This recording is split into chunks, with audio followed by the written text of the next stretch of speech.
In this video, I will show you how to play Ragnarok X Next Generation on PC. It should be a quick and easy tutorial to follow, but before we do continue, please consider leaving a like on the video and also subscribing to the channel. I really do appreciate it. Ragnarok X Next Generation is a role-playing game developed by Gravity Game Hub, and BlueStacks App Player is the best platform to play this Android game on your PC or Mac for an immersive gaming experience. So yes, you can absolutely play Ragnarok X on PC using BlueStacks. As mentioned, BlueStacks is an app player. It's basically like an Android emulator. So what it does, it allows you to play different Android games on your PC or Mac.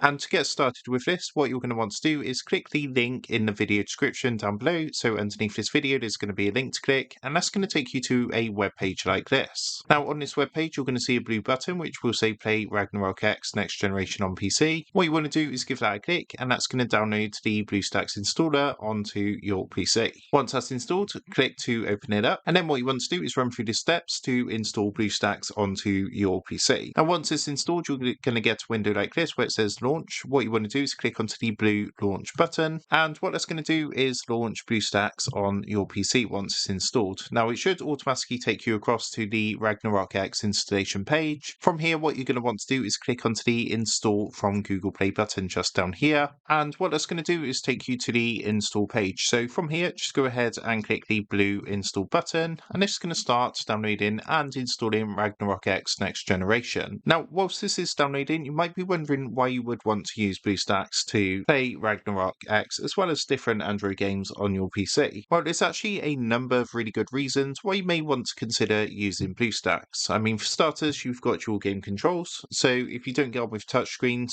of course playing on PC using BlueStacks, you can use a keyboard and mouse, and on some games there's even support for gamepads. The controls would be already pre-programmed for the games, but of course you do have the option to customize them for your personal preferences. There's also the option to play multiple games simultaneously using the multi-instance feature on BlueStacks. So this allows you to play different games all at once, and there's also a really cool macro feature which allows you to record and replay actions with a single key press. BlueStacks also has a built-in eco mode, so what this does, it optimizes your PC usage when you're running multiple instances. So if you've got BlueStacks running alongside different applications, there is an eco mode to help with your CPU usage. Now one thing that's really great, which I really like, is there is a real-time translation. So what this means is if there's games that are exclusive to other countries, but you cannot play them because of the language barrier, then what BlueStacks will do is actually automatically translate that into your local language. So this is really, really cool to play those games that you've probably been wanting to desperately play, but cannot play for language barrier reasons. Naturally, playing on a PC is going to give you a much higher FPS, so it's going to enable higher frame rates, which is going to lead to an overall better and smoother gameplay experience, as well as the option to play Android games in full HD. So there's a number of really, really good reasons why you would want to consider using BlueStacks to start playing Android games on PC. As you can see on here, there's a ton of different features and benefits of using BlueStacks. As you can see, Ragnarok X has now finished installing, so all you need to do now is click the blue play button, and what that's going to do is launch Ragnarok X on BlueStacks on your PC. Upon initially launching the game, it might just take a minute or two to load through due to updates and things like that, so just give it a couple minutes to load through.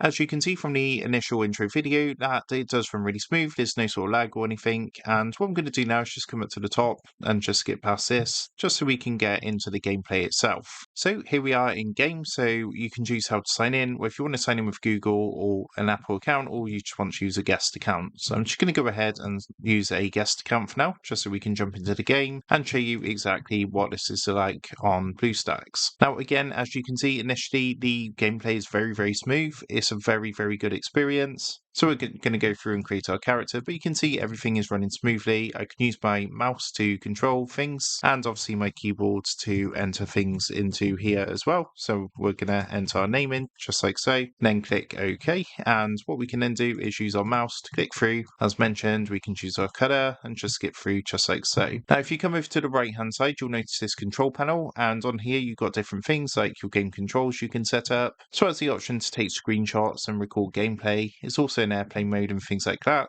So you can check this out as well and find out all the different things you can do with BlueStacks. But that is how to play Ragnarok X on PC. So with that being said, I hope this quick tutorial did help you out today. And if this did help you out, I would really appreciate it if you was to consider dropping down below the video, leaving a like, and also subscribing to the channel. With that being said, I just want to take a minute to thank you guys for watching this quick tutorial, and I will see you in the next video.